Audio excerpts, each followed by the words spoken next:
Now Authoritative comes in and all gates have been filled. They're set. They're off and racing. And one of the first to get going is Diamond Dancer. Away into stride very quickly is Frappuccino. Also up there is the man himself in the early part, and fourth is Hobart. A length and a half away, Super Queen racing down on the inside in the early stages and being closely followed then over on the outside next of all by Lord Give Me Strength. After one, Fast John. War Matters getting back into the field. Ants Pants Baby, Leon Hyphen, Jackpot Bingo from its wide gate snag right back there. They're being followed by Bling Beach, Authoritative and Mystic Ruler. Last of all is DeBang. Along past the 850 and Frappuccino just sailed to the front and he's cruising at the 800. Frappuccino led by a length and a half on the favourite. Up there stalking Diamond Dancer. A further 2.5 to 3 lengths behind them, the man himself, so the speed is right on. And then Hobart running fourth at the 600, length and a half. Super Queen on the inside of Ants Pants Baby. Lord Give Me Strength is being ridden along. Around the outside beginning to pick up War Matters, being followed then by Fast John. And Leon Hyphen headed the remainder. Jackpot Bingo's a day out of its ground as they come into the home straight now, and Campbell lets the favourite come up on the outside of Frappuccino to get on equal terms. It's Diamond Dancer 200 from home. Frappuccino battling away, but Diamond Dancer's got his measure at the moment from Frappuccino. 4 or 5 lengths to War Matters starting to run on, but it's all Diamond Dancer, and Diamond Dancer pulls away. Diamond Dancer won it comfortably at the finish. It was very close second. War Matters charging to the line to join Frappuccino and running on very well late Leon Hyphen, but they were too far back. In behind them came Authoritative, a gap in the field, then the man himself, followed by Hobart.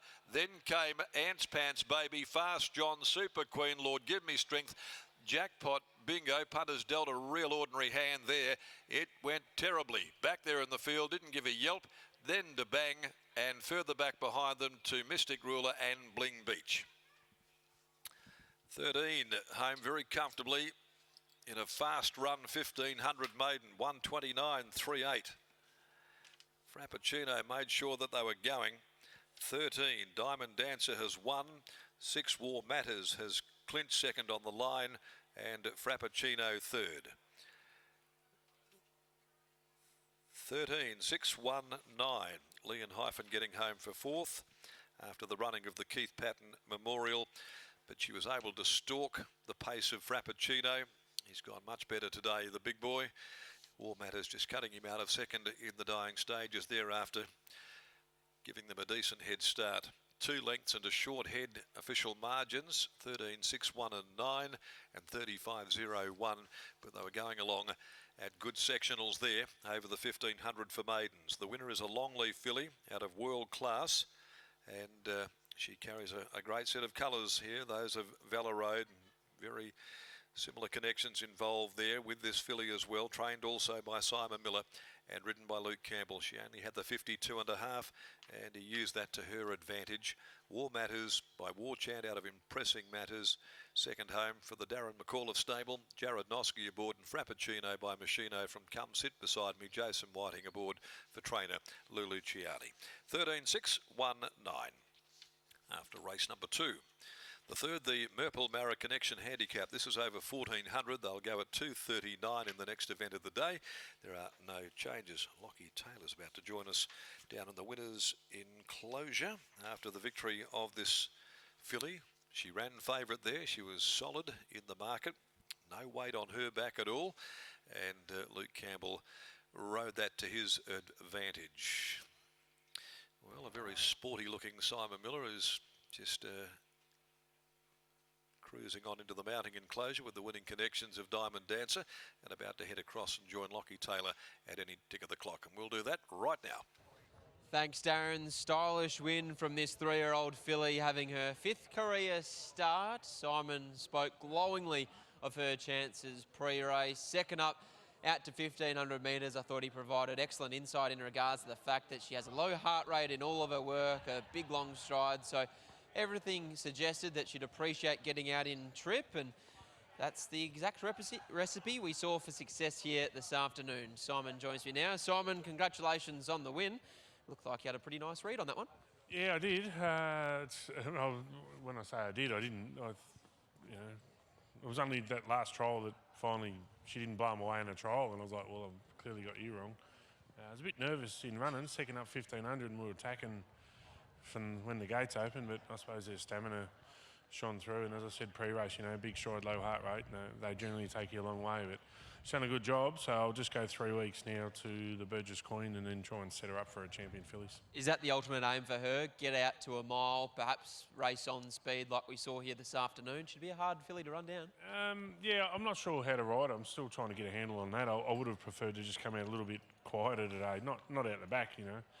But the young fella, he said he was going to lob right there, and I must admit he's got a bit of swagger, so I'll let him do his own thing. And his ride the other day on it was 10 out of 10. You know, I wanted to go back from the gate, and he said, "Oh, can I press?" And he absolutely nailed it. So when he wanted to press today, I was like, "Oh, well, I'll leave it up to you." Always great to saddle up a winner for these connections in these now famous colours. Yeah, they are very famous. So it's just I'm wrapped for the ownership group because I boomed it up that much, and I generally thought it was my Karrakatta horse with what she was doing at home, and then just couldn't execute on the day. But now you look back and you understand why.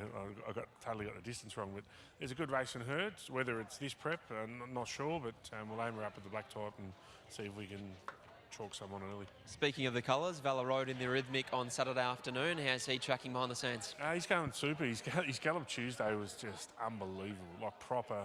Like when he does that, he's hard to beat. But I looked at the field and I was just like, gee, you need to be galloping like that. So he's drawing the river, needs a bit of luck, but Geordie's got an uncanny knack when he gets on ours for his first time, he nails it. So hopefully that's the case.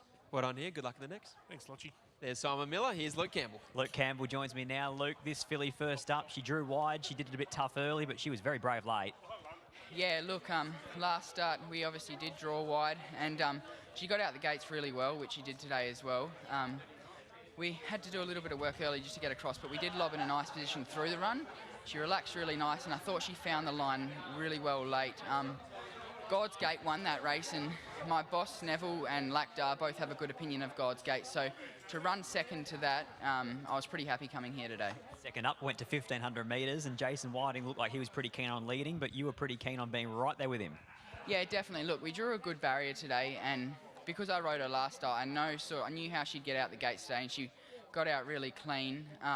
So pre-race, I said to Simon and the owners there, I said, look, I want to be positive early and sort of be in the first half of the field, definitely from that barrier, and that we were. And Fishy rolled along enough for me, and I was able to sort of get on his tail for a bit there and get a bit of cover from that headwind up the back straight there, and coming to the corner, I was able to get back off and put my horse into the race. What about a bit of an insight into your week ahead? For those that are home that haven't really clicked on yet, you're riding Sinful Living in the Crawford on the weekend at 49 kilos. How does that look for you? Yeah, well, look, lucky for me, unlike most jockeys, I am naturally very light. I do walk around about 52, 53 kilos. But the hard part is my body's not used to sort of this sort of diet and the sweating sort of side of things. So it is a bit of a tougher week, but I got to say thank you to like Stevie Parnham. He's been amazing. He always messages me, gives me great advice on what to do with my weight, and even like Sean O'Donnell and that.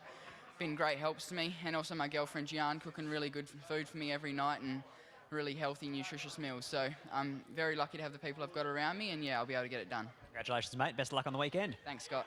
There's Lukey Campbell combining with Simon Miller and Diamond Dancer. Yet another winner out of the Own the Dream series we have here in WA. And the third winner for Stallion Longleaf in the last 7 days, which is great to see.